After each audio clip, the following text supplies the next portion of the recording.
Subscribe to our YouTube channel and press the bell icon to get the latest updates. Ramayan के अनुसार रावण के पास कई लड़ाकू विमान थे। पुष्पक विमान के निर्माता विश्वकर्मा थे। कुछ के अनुसार पुष्पक विमान के निर्माता ब्रह्मा थे। ब्रह्मा ने ये विमान कुबेर को भेंट किया था। कुबेर से इसे रावण ने छीन लिया। रामायण में वर्णित है कि रावण पंचवटी से माता सीता का हरण करके पुष्पक विमान में लंका लेकर आया था। रावण की मृत्यु के बाद विभीषण इसका अधिपति बना और उसने फिर से इसे कुबेर को दे दिया। कुबेर ने इसे राम को उपहार में दिया था। राम लंका विजय के बाद अयोध्या इसी विमान में पहुंचे थे। बता दें कि लंका में लड़ाकू विमानों की व्यवस्था प्रहस्ते के सुपुर्द थी, यानी ईंधन की व्यवस्था प्रहस्ती ही देखता था। लंका में सूरजमुखी पौधे के फूलों से तेल निकाला जाता था, यानी पेट्रोल। अमेरिका में वर्तमान में जट्रोफा पौधे से पेट्रोल निकाला जाता है। अब भारत में भी रतनजोत की पौधे से तेल बनाए जाने की प्रक्रिया में तेजी आई है। लंकावासी तेल शोधन में निरंतर लगे रहते हैं। रावण का वध करने के बाद लंका से अयोध्या जाते समय राम, लक्ष्मण, सीता और हनुमान जी इसी विमान से अयोध्या लौटे थे। श्रीलंका के श्री रामायण रिसर्च कमेटी के अनुसार रावण के पास उनके पुष्प विमान को रखने के लिए 4 हवाई अड्डे थे। इस हवाई अड्डे को हनुमान जी ने लंका दहन के समय जलाकर नष्ट कर दिया था। अन्य 3 हवाई अड्डे गुरुलोकोथा, तूतो पोला कंदा और वरिया पोला थे, जो सुरक्षित बच गए।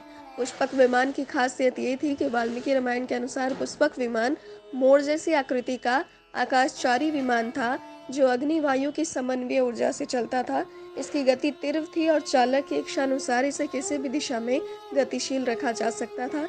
इसे छोटा बड़ा भी किया जा सकता था। ये सभी ऋतुओं में आरामदायक यानी वातानुकूलित था। इसमें स्वर्ण सीढ़ियाँ, वेदियाँ, गुप्तगृह, अट्टालिकाएं और नीलम से निर्मित सिंहासन थे।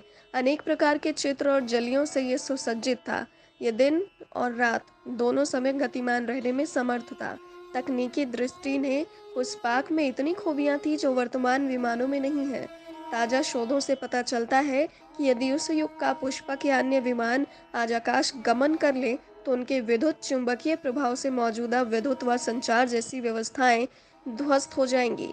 पुष्पक के विमान के बारे में ये भी पता चलता है कि वह उसी व्यक्ति से संचालित होता है जिसने विमान संचालन से संबंधित मंत्र सिद्ध किया हो। मसलन जिसके हाथ में विमान को संचालित करने वाला रिमोट हो। शोधकर्ता भी इसे कंपन तकनीक से जोड़कर देख रहे हैं।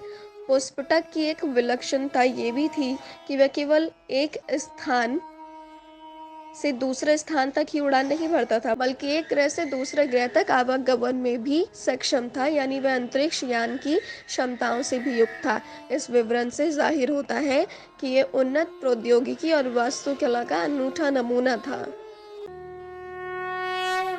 Subscribe to our YouTube channel and press the bell icon to get the latest